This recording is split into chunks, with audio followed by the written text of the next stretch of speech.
What's going on? This is Matt Rinke, the founder of Illumination Wealth, and I'm here with my colleague and senior planner, Norman Mangina. It's pretty much the end of the first half of the year, and the stock market is back towards its all-time highs. We've been having a lot of conversations with clients about how to position themselves properly in their financial life going forward, so I thought it'd be a good time to bring in Norman to share a little bit about the conversations and some of the tactics that he's been implementing within our portfolios and our clients as it relates to this current situation. So Norman, tell me a little bit about what you've been doing, the conversations you've been having with these clients as of late. Yeah, Matt. So one of the things we've been talking a lot about lately is the client's risk tolerance and what risk they're comfortable with taking in their portfolios. How much fluctuation can they stand to see every day as the market's going up and down?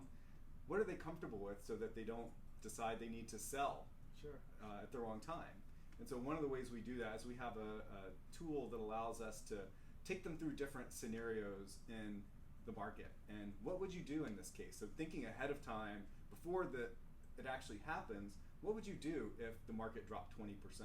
How would you react?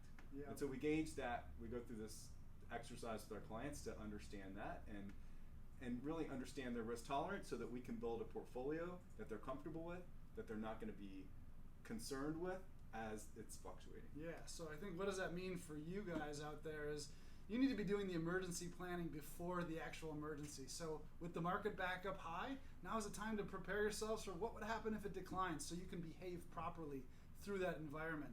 Now another thing that I know you've been talking to clients about is something called rebalancing, or something you've been doing Right. in our client portfolios. What does rebalancing mean for our clients, and why are you doing it now?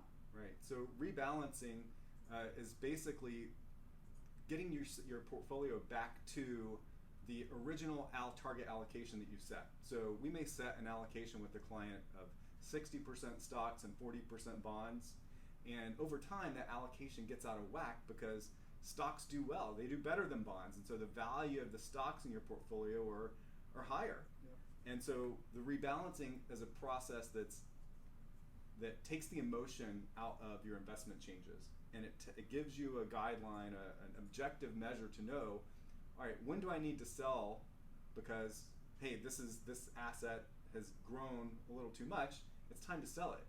I'm going to sell it now at high prices, and I can buy what's not done well at low prices. So it forces you to sell high and buy low. Yep. And it also brings your risk back in check, because now if you were a 60-40 investor per se, and now you're 65% stocks, your risk profile may be out of alignment, Right. and that's why all of these things need to go back and be congruent. Right. And so the other thing that's also showed up for our clients that Norman's been speaking to and we've been speaking to is some of our clients have had this business sales, or they've inherited money, or they've had a big bonus at work, and how do they invest that money today with the market at its highs?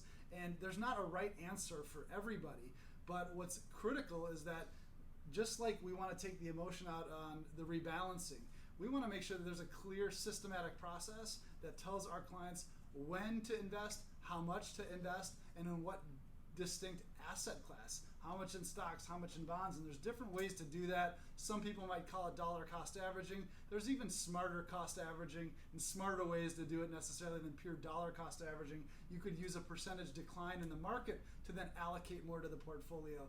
But we want to have the filters to make good decisions no matter where the market is, because it's odds favor that we're closer to the end of a bull market than the beginning of one, knowing that it's been 10 years. Doesn't mean that the market can't keep going higher, but we want to be prepared, smart and strategically for that. And that's why we need to know your risk tolerance. You should be considering rebalancing your accounts and have a good systematic plan for investing new money. So appreciate you taking the time to listen. Make it a great second half of 2019, and we'll be catching up with you again soon. Take care.